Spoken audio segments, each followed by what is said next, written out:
America నుండి ముఖ్యమైన వార్తలతో మీ ముందుకు వస్తున్నాను. కాలిఫోర్నియాలో పెద్ద రసాయన విపత్తు ముప్పు పొంచి ఉందని governor Gavin Newsom state of emergency ప్రకటించారు. ఏదైనా పెద్ద కెమికల్ డిజాస్టర్ జరగవచ్చని నిపుణులు హెచ్చరిస్తున్న నేపథ్యంలో ఈ నిర్ణయం తీసుకున్నారు. ఈ ఎమర్జెన్సీ ప్రకటన వల్ల రాష్ట్ర ప్రభుత్వానికి అదనపు నిధులు వనరులు వెంటనే అందుబాటులోకి వస్తాయి. దీనితో పాటు అత్యవసర సేవలను మరింత వేగంగా మోహరించే అవకాశం కూడా దక్కుతుంది. స్థానిక నివాసితులు అప్రమత్తంగా ఉండాలని అధికారులు కోరుతున్నారు. ఇక జాతీయ స్థాయిలో ఒక ముఖ్యమైన పరిణామం చోటుచేసుకుంది. అమెరికా నేషనల్ ఇంటెలిజెన్స్ డైరెక్టర్గా పనిచేస్తున్న తుల్సీ గ్యాబార్డ్ తన పదవికి రాజీనామా చేశారు. ఆమె భర్తకు క్యాన్సర్ వ్యాధి వచ్చిందని ఆయన సేవలో ఉండటానికే ఈ నిర్ణయం తీసుకున్నట్టు వెల్లడించారు. గ్యాబార్డ్ గతంలో డెమోక్రాటిక్ కాంగ్రెస్ వుమన్గా పనిచేసి తర్వాత రిపబ్లికన్ వైపు మారారు. ట్రంప్ అడ్మినిస్ట్రేషన్లో ఆమె పోస్టు చాలా కీలకమైనది. ఆమె స్థానంలో ఎవరు వస్తారనే దానిపై వాషింగ్టన్లో చర్చ మొదలైంది. మూడో వార్తకు వస్తే, ట్రంప్ అడ్మినిస్ట్రేషన్ ప్రకటించిన $1.8 బిలియన్ ఫండ్ విషయంలో వివాదం రేగింది. ఈ ఫండ్ ద్వారా కొందరు టార్గెటెడ్ ఇండివిడ్యువల్స్కు న్యాయం జరగడం లేదని ఒక లాసూట్ దాఖలైంది. ఆ నిధులు పంపిణీలో వివక్ష జరుగుతోందని, అర్హులైన కొందరిని ఉద్దేశపూర్వకంగా మినహాయిస్తున్నారని పిటిషన్దారులు ఆరోపిస్తున్నారు. ఈ కేసు ముందుకు వెళ్తే అది ఫండ్ పంపిణీ విధానంపై పెద్ద చర్చకు దారి తీయవచ్చని న్యాయ నిపుణులు చెప్తున్నారు. కోర్టు ఈ వ్యాజ్యాన్ని స్వీకరిస్తుందా లేదా అనే దానిపై అందరి దృష్టి ఉంది. ఈ మూడు పరిణామాలు రానున్న రోజుల్లో మరింత వేడిగా మారే అవకాశం ఉంది. తాజా వివరాల కోసం మాతో ఉండండి. చైనా నుండి ఈరోజు 3 ముఖ్యమైన వార్తలు వచ్చాయి. ముందుగా షాన్షీ రాష్ట్రం నుండి ఆందోళనకర వార్త వినండి. షాన్షీ బొగ్గు గనిలో జరిగిన ప్రమాదంలో రెస్క్యూ ఆపరేషన్ ఇంకా కొనసాగుతోంది. అక్కడ పనిచేసే కార్మికులు చిక్కుకుపోయారు. ఇప్పుడు రెస్క్యూ టీంలకు మరో పెద్ద సమస్య తలెత్తింది. గనిలో దాచిపెట్టిన 2 సొరంగాలు కనుగొన్నారు. ఈ సొరంగాలు అధికారిక రికార్డ్స్లో లేవు. అసలు బ్లూ ప్రింట్స్ వేరేగా ఉన్నాయి. నిజంగా గని లోపల స్ట్రక్చర్ వేరేగా ఉంది. దీన్ని బట్టే అర్థమవుతోంది ఏమిటంటే గని యజమానులు అక్రమంగా తవ్వకాలు జరిపారు. చట్టవిరుద్ధంగా సొరంగాలు నిర్మించారు. ఇప్పుడు రెస్క్యూ టీంలు ఏ దారిన వెళ్లాలో తెలియక ఇబ్బంది పడుతున్నారు. లోపల ఎంతమంది ఉన్నారో, వారు సరిగ్గా ఎక్కడ ఉన్నారో కూడా అంచనా వేయలేకపోతున్నారు.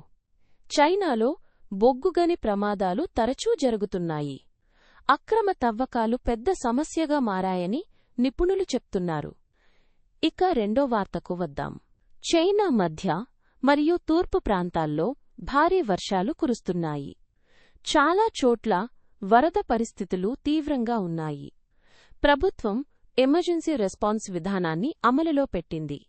సైన్యం మరియు డిజాస్టర్ మేనేజ్మెంట్ టీంలను ముందస్తుగా మోహరించారు. నదుల నీటిమట్టం ప్రమాద స్థాయికి చేరుకుందని అధికారులు హెచ్చరికలు జారీ చేశారు. వేలాది మంది ప్రజలను సురక్షిత ప్రాంతాలకు తరలించారు. చైనాలో ఏటా వేసవి చివర్లో ఇలాంటి వరద సమస్యలు వస్తాయి. ఈసారి వర్షాల తీవ్రత ఎక్కువగా ఉందని వాతావరణ శాఖ తెలిపింది. చివరగా హాంకాంగ్ నుండి సంతోషకరమైన వార్త. హాంకాంగ్ చీఫ్ ఎగ్జిక్యూటివ్ జాన్ లీ అంతరిక్షంలో ఉన్న వారి నగరపు మొదటి వ్యోమగామితో వీడియో కాల్లో మాట్లాడారు. ఈ వ్యోమగామి చైనా స్పేస్ స్టేషన్లో పనిచేస్తున్నారు. హాంకాంగ్ నుండి అంతరిక్షానికి వెళ్లిన తొలి వ్యక్తి ఆయనే. ఈ సంభాషణ హాంకాంగ్ ప్రజల్లో చాలా ఉత్సాహాన్ని నింపింది. చైనా స్పేస్ ప్రోగ్రాంలో హాంకాంగ్ భాగస్వామ్యం పెరుగుతోందని ఈ సందర్భంగా అధికారులు చెప్పారు. జర్మనీ నుండి తాజా వార్తలు. జర్మనీలో ఈ వేసవికాలం ఒకేసారి 2 విపత్తులు తీసుకొచ్చింది. దేశంలో భారీ వేడి గాలులు వీస్తున్న అదే సమయంలో తీవ్రమైన తుఫాన్లు కూడా విరుచుకుపడుతున్నాయి. ఉష్ణోగ్రతలో 38 నుండి 40 డిగ్రీల వరకు చేరుకుంటున్నాయి.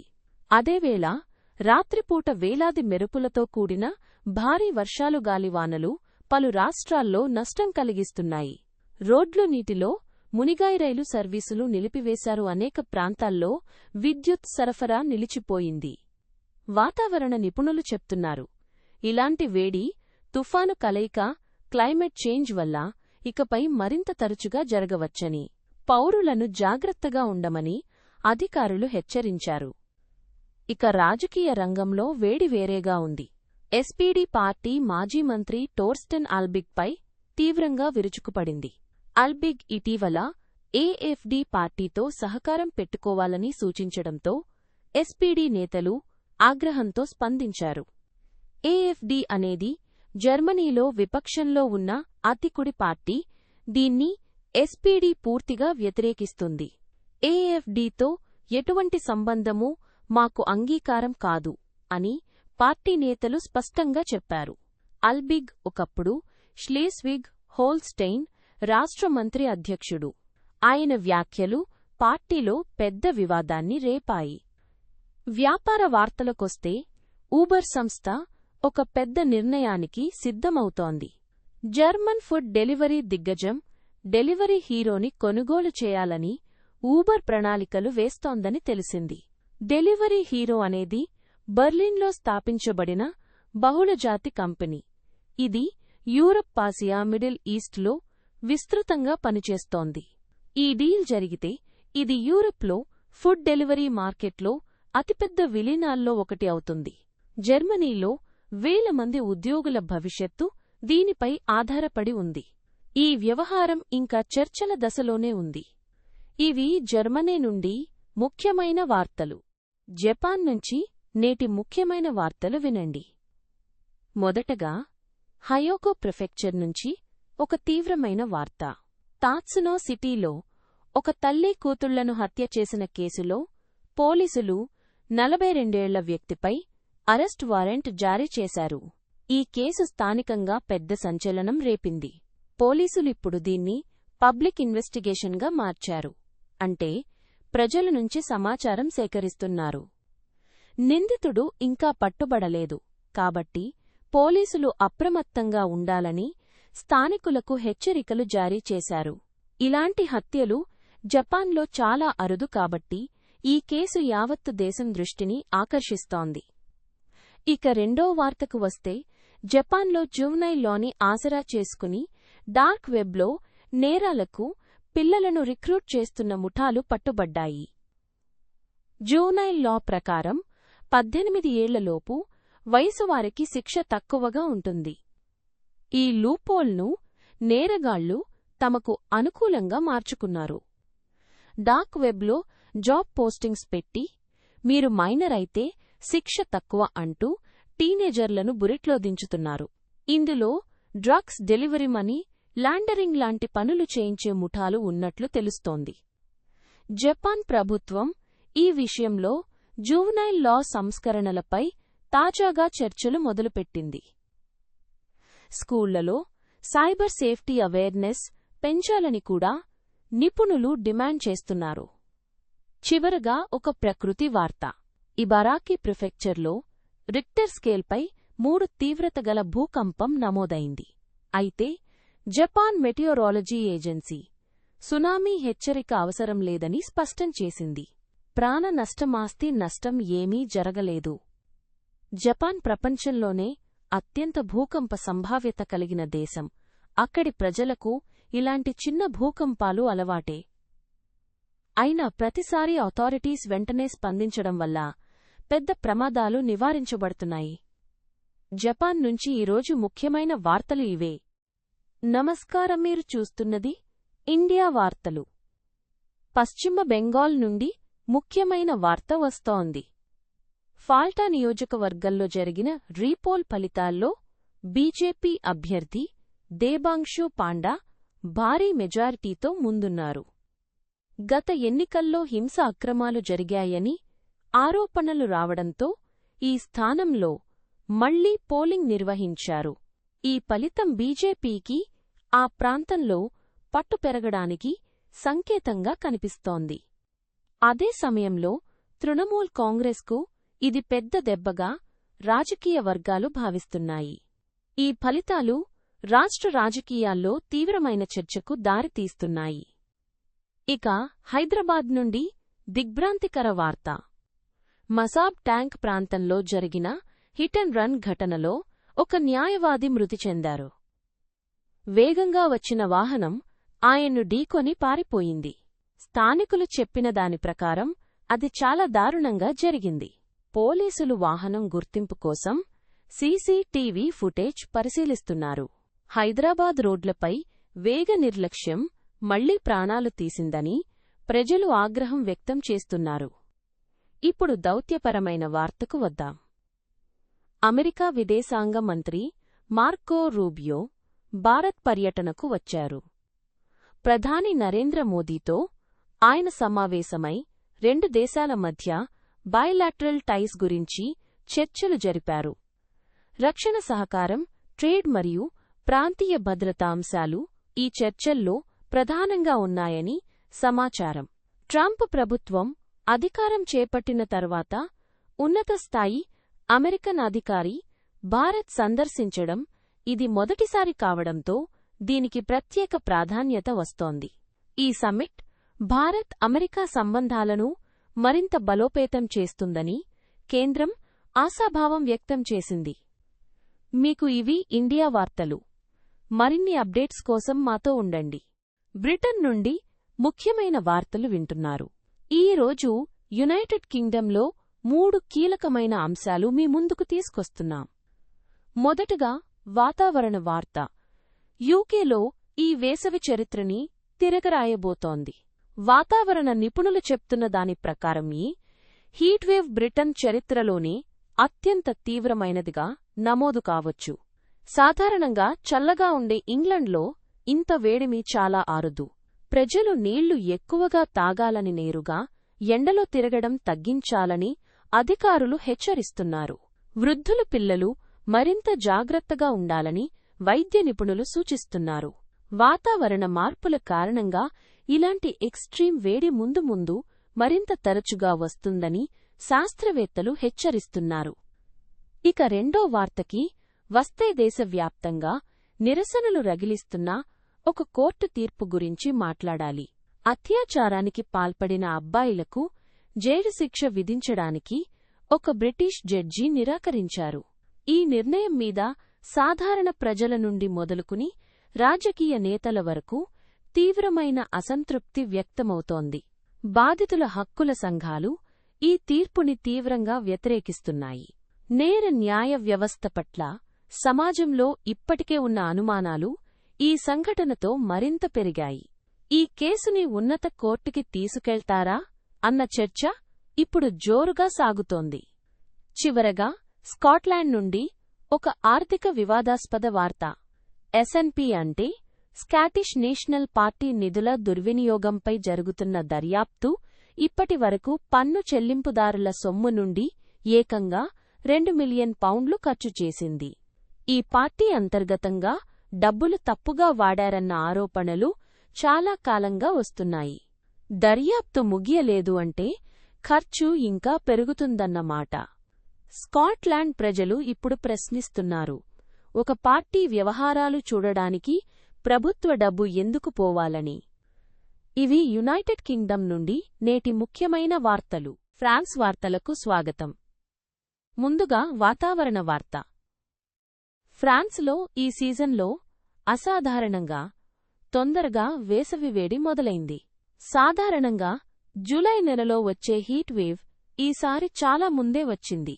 అంతేకాదు, ఇది చాలా రోజుల పాటు కొనసాగుతోంది. దేశం మొత్తం ఈ వేడిమి బారిన పడింది. వృద్ధులు, పిల్లలు, బయట పనిచేసే వాళ్లకు ఇది చాలా కష్టంగా మారింది.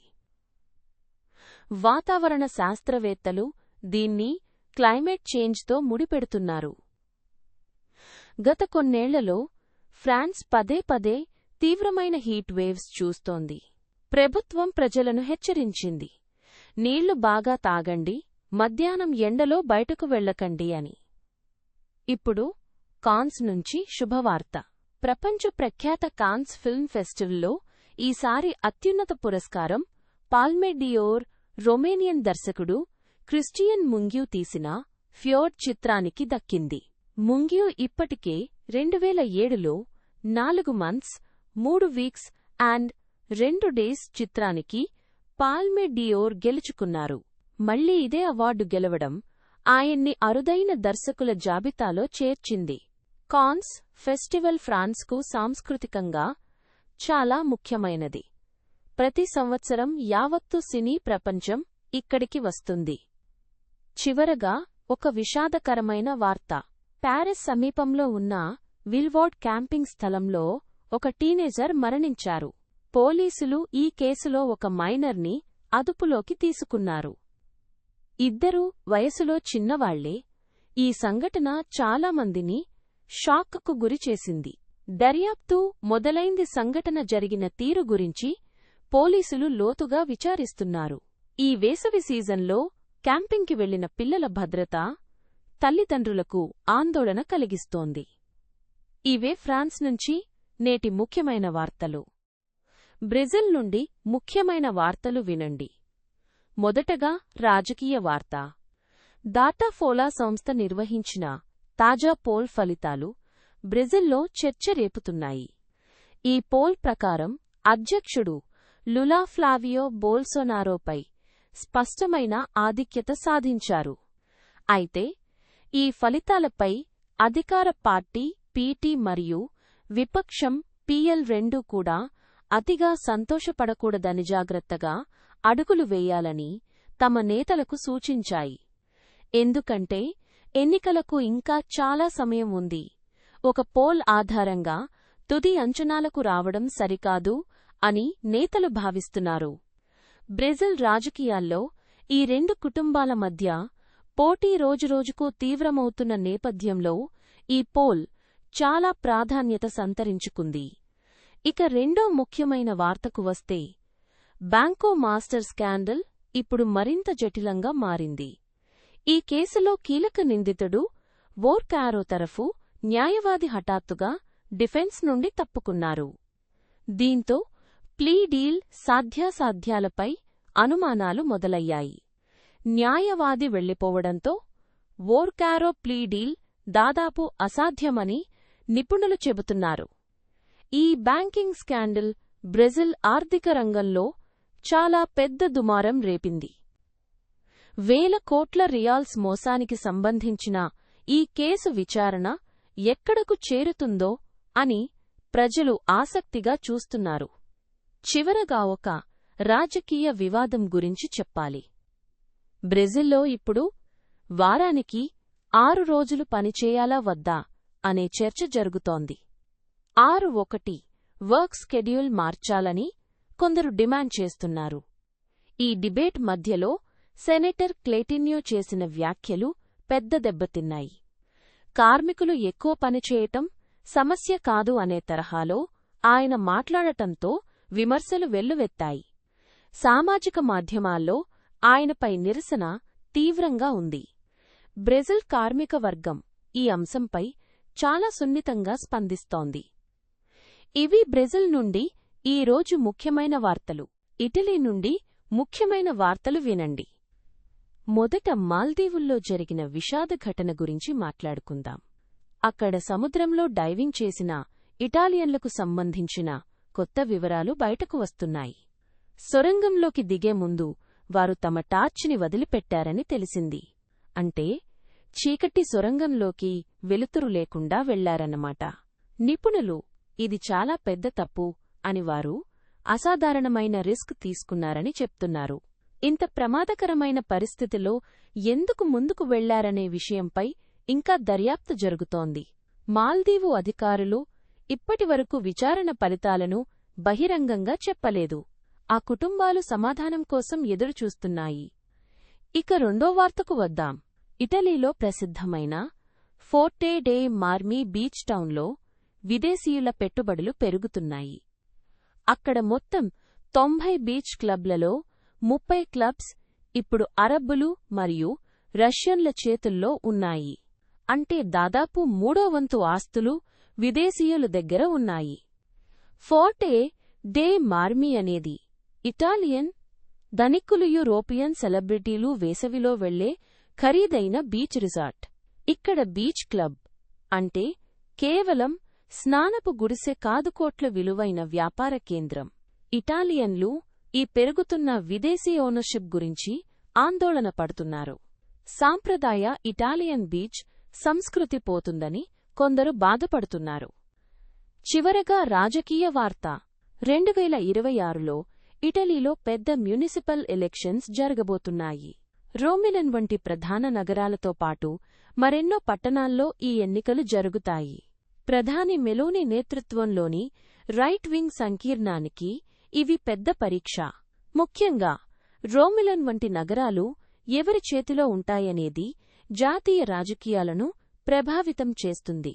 ప్రతిపక్షాలు ఈ అవకాశాన్ని వినియోగించుకునేందుకు సిద్ధమవుతున్నాయి. ఇటలీ రాజకీయ భవిష్యత్తు ఏ దిశలో సాగుతుందో తెలియజేసే కీలకమైన ఎన్నికలుగా నిపుణులు వీటిని అభివర్ణిస్తున్నారు. ఇవి ఇటలీ నుండి నేటి ముఖ్య వార్తలు. కెనడా నుండి నేటి ముఖ్యమైన వార్తలతో మీ ముందుకు వస్తున్నాను. మొదటగా మెట్రో వాంకూవర్ నుండి ఆందోళనకరమైన వార్త. ఈ వేసవిలో నీటి కొరత చాలా తీవ్రంగా మారే అవకాశం ఉందని అధికారులు హెచ్చరిస్తున్నారు. వాంకూవర్ ప్రాంతంలో వర్షాలు అంత ఆశాజనకంగా లేకపోవడం వల్ల నీటి నిల్వలు గణనీయంగా తగ్గిపోయాయి. దీంతో అధికారులు జూన్ నెల నుండే స్టేజ్ 3 వాటర్ రెస్ట్రిక్షన్స్ అమలు చేయాల్సి వస్తుందని తెలిపారు. ఈ స్టేజ్ 3 రెస్ట్రిక్షన్స్ అంటే సాధారణంగా మనం వాడే నీటిలో చాలా భాగం ఆదా చేయాల్సి వస్తుంది. తోటలకు నీళ్లు పోయడం, కార్లు కడగడమింటి బయట నీటిని వాడడం, ఇవన్నీ పూర్తిగా ఆపుకోవాల్సి వస్తుంది. స్టేజ్ 3 అంటే చాలా తక్కువ సందర్భాల్లోనే వస్తుంది. ఇది పరిస్థితి ఎంత తీవ్రంగా ఉందో చెప్తుంది. మెట్రో వాంకూవర్లో దాదాపు 25 లక్షల మంది నివాసితులు ఉంటారు. వీళ్లందరూ ఈ సమ్మర్లో నీటి వాడకంలో చాలా జాగ్రత్తగా ఉండాల్సి వస్తుంది. అధికారులు ఇప్పటి నుండే ప్రజలకు నీటిని పొదుపుగా వాడమని విజ్ఞప్తి చేస్తున్నారు.